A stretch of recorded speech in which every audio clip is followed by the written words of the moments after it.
এখন আমি বলবো ফ্রেজ সম্পর্কে।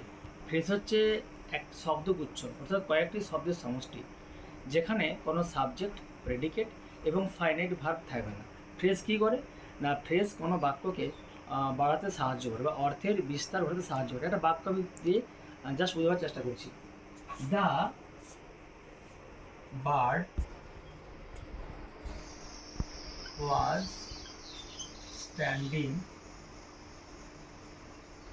in the middle, middle of the cage। এই যে বাক্যটা লিখলাম, the bird was standing in the middle of the cage, এই বাক্যটার in the middle of the cage, এই যে এই অংশটা, এটা বলা হয় phrase.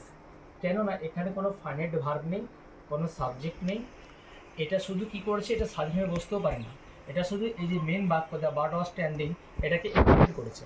So we can say phrase is use to extend the sentence, it has no particular finite verb or subject or predicate, that is called the phrase।